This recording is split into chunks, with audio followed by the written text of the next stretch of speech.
Oscar BEVIS, IFL TV, proudly sponsored by Everlast. Absolutely delighted here at Thatcher's in Brentwood to be joined by a cult hero, shall I say? A legend of the British film scene, Terry Stone. How are you, mate? I'm really good, mate. How are you? I'm very well, very well. I had a nice day, went to Sainsbury's Pie and Mash. Now within a few jars at the pub. Quick shout out to Sainsbury's Pie and Mash, by the way, because I said this to Johnny as well. It's sort of the staple diet of a real geezer, isn't it? Yeah, I mean, I think that everybody should have pie and mash. I think it should be part of the national curriculum. Everyone should eat pie and mash. Just everyone. School dinner's the lot. School dinner's the lot. Yeah, we're just down here today. Tom Skinner's here, yourself, Johnny and Big John. Just having a little chat and having a bit of a laugh. And I know you're an avid boxing fan and follower of Johnny and his career. You were there at his last fight about 8 or 9 days ago. 4-0 now, Johnny. And there's just something about him that you would have seen loads of boxers through your time and now they're perceived. There's something about Johnny that seems to be really taking off and he's only just starting out. Yeah. I mean, you probably saw me at the fight. I was a cheerleader. I was like going, go Johnny, go Johnny, go Johnny. Oh, was that when you had the wig, was it? Yeah, I had the wig on and I was juggling and, you know, all sorts. But doing magic tricks. But no, I mean, I've followed Johnny's career from, young age. And what was funny was one of my good friends, Alfie Best, was his coach when he was an amateur. So I've sort of known Johnny for a while. Obviously, Big John I know, and we've been threatening to have a pie and mash in Brentwood for a while. So when this opportunity arose, I thought I'd come over, and we've had a real good day.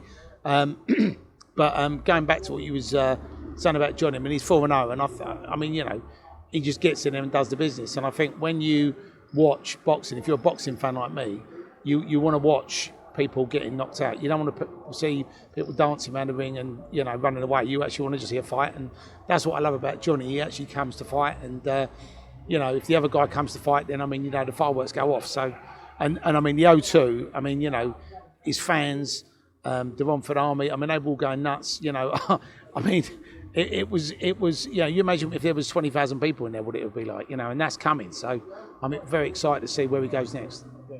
I mean, you have worked alongside so many actors who obviously act as other people, putting on like a false pretense for films, and you see them as their self as well.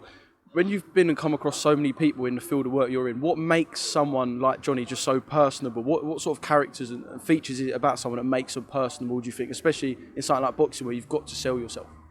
I just think, you know, if you look at, boxers, you know, Nigel Benn, Sugar Ray Leonard, Tyson Fury, Anthony Joshua, Conor Benn, Johnny Fisher. I mean, you know, they're all. I'm trying to vocalise it. It's like when you see them and they talk. I think you need to like them. You need to want to go out and have a beer for them. You want them to win, you know, and Make it on a personal level rather than just seeing them as someone you're a fan of, almost feel something. Because if you watch a film and you see an actor in that film playing a character, and you go, oh, I like that actor, and then you see him do something else, you're like, oh, I like that actor, and it doesn't matter what he plays, you like him, and it's the same with you know what you're getting with Conor Benn, you know what you're getting with Tyson Fury, you know what you're getting with Johnny Fisher, and I just think, having met Johnny, you know, personally, and getting to know him as a person, and then seeing him fight, and just seeing his career, it's gone, and, you know, he's really humble, you know, and I think even if he was the heavyweight champion of the world, I don't think he would change. I think he would still be thanking his fans. And, you know, it's not, you know, some people just say, oh, you know, thanks for coming. And it's all bullshit, right? But he actually means it, you know, it's from the heart. And I think the fans, that's why the fans have got behind him. And I think that's why the fans follow him.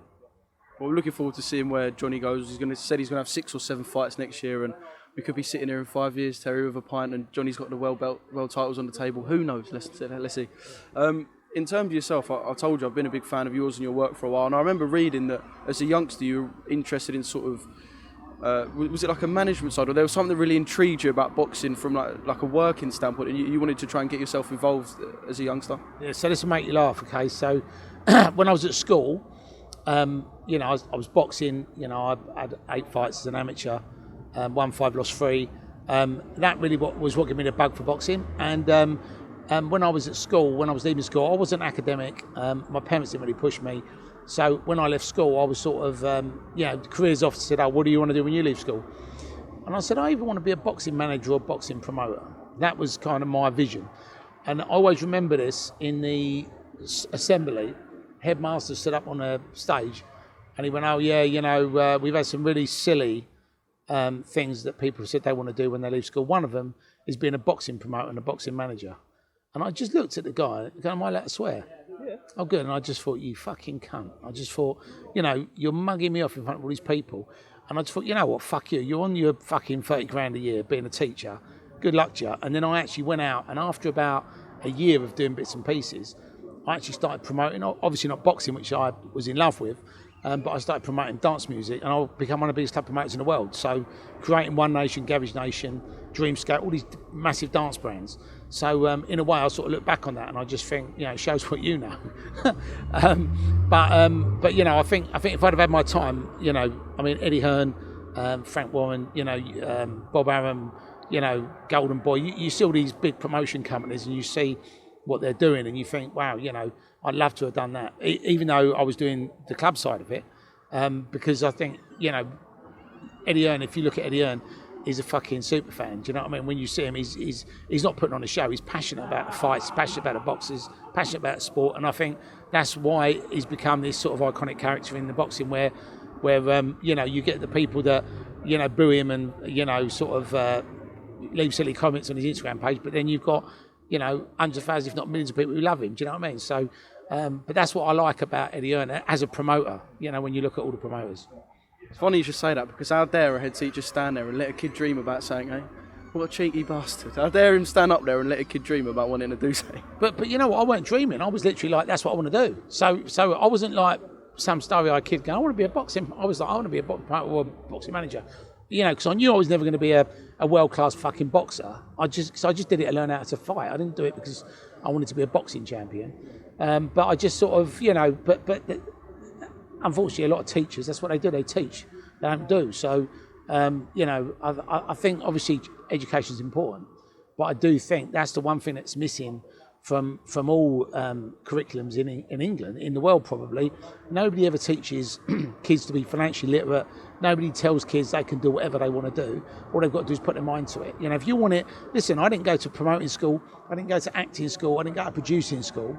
Right? I did learn how to do it, and I did do classes, and I did follow what other people did, but I didn't actually go to university to become an actor or a promoter. I just did it.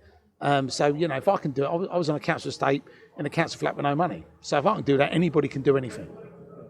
And obviously you forged a career for yourself. You talk about sort of the rave and dance music scene that you're involved in.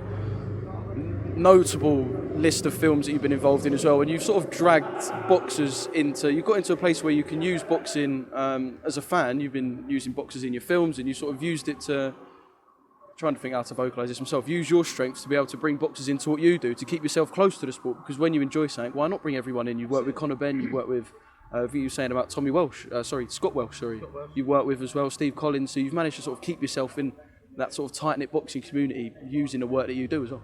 Well, the thing is, I think, if you look at Lennox Lewis was in a movie, I think he was in a couple actually, I think it's the same thing, it's entertainment. And, David A was talking to me about being in a film.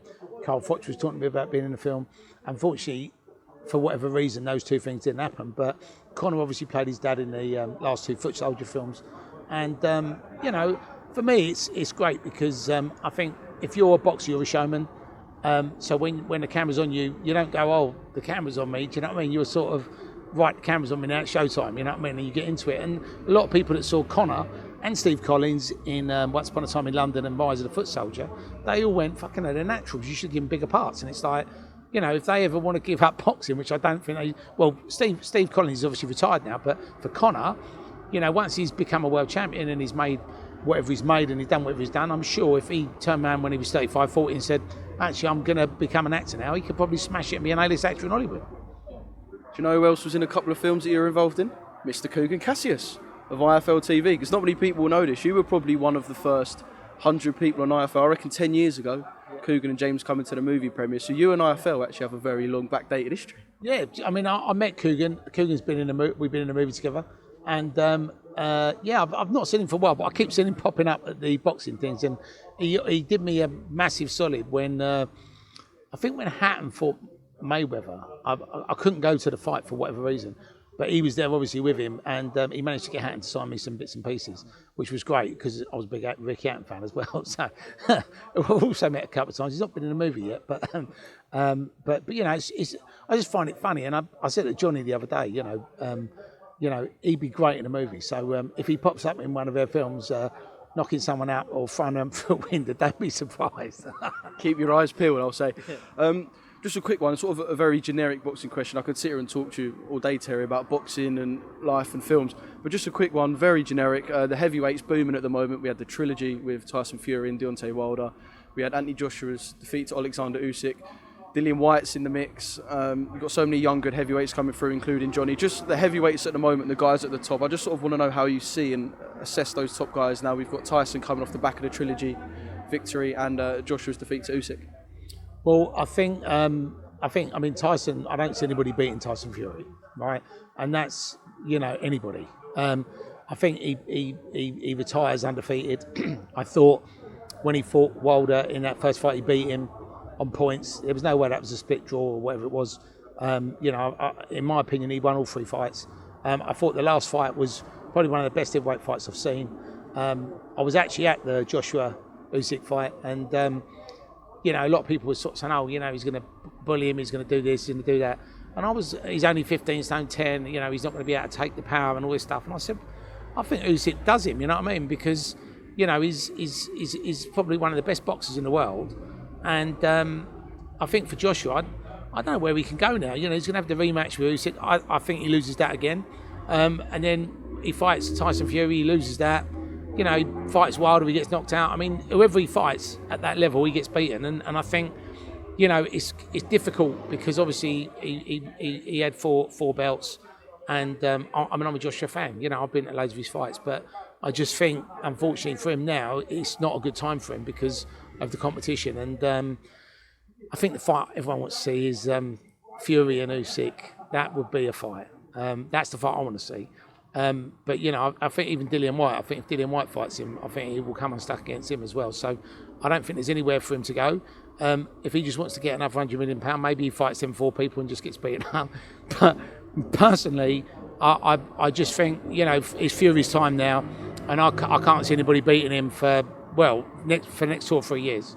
Does Alexander Usyk cause Fury? I mean, he's openly said, like when he fought Steve Cunningham in America, he has little problems with small, slippery fighters. Does Usyk cause him a lot of trouble, or does Usyk cause him not as much trouble as it may seem in Tyson? Because I know you think Tyson will be victorious, I imagine, against Usyk. How much trouble does he cause him, do you think? I think it'd be tricky, and I think it'd be like a chess match. But I think the problem with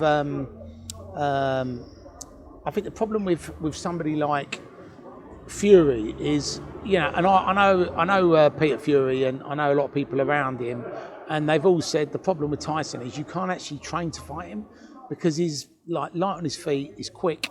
He's an unorthodox fighter. You know, he doesn't stand where he's meant to stand. He doesn't throw punches the way he's meant to throw punches. He's awkward, he's tricky.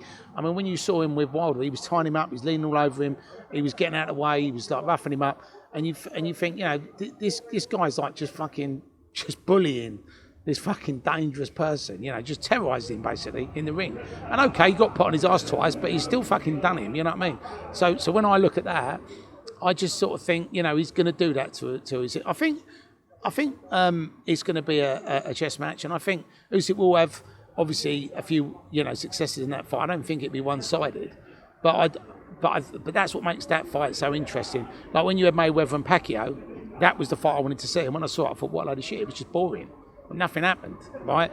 Whereas this fight, you know, I think it's all going to happen. But again, my heart tells me Fury. I don't know whether Usyk will win. I don't think he will. But, you know, that's why I want to see that fight. But my money's on Fury. As I said, the next 2 years, unless he decides to not train properly or he doesn't want to fight, that's the only thing that's the only way he'll lose, in my opinion. Well, whatever happens, the heavyweights are just so entertaining. The gods work in weird ways as well, and yeah, the division is the bollocks for a reason. Just finally, Terry, I just want to say congratulations on the release of Rise of the Foot Soldier, the Origins. I quickly want to brush over that because considering, I mean, I love the first film, but almost, a decade and more on, could you believe that you'd be doing a prequel to a film like that? Well, I'm like the Essex. I'm the Essex Benjamin Button. But no, I mean, do you know what? It's mad. Like when we did that first film in 2007, it took me 2 years to get that actually in production and made. And if you'd have said to me then, when that film came out, you're going to make another 4 more of these films, there'll be 5 of these, and in 2021 you're going to be playing Tony Tucker in a prequel, I'd have said, I don't think that's going to happen, but here we are. Well, I'm a massive fan, like I said, and just congratulations on the release and the way it's all gone, because I've not heard anyone say a single bad word about it, and I've got to say, the amount of times I've watched a clip where he just goes, yeah, wham, seems a bit like that, I'm obsessed. I think that's the bollocks, but yeah. Enough of me rambling. Terry, pleasure. No, thank you. Thank you once again, Really and yeah, really good to get some of your time. Coogan, I love you. Thank you. And I want to get you another movie, Coogan, yeah? Better one than last time.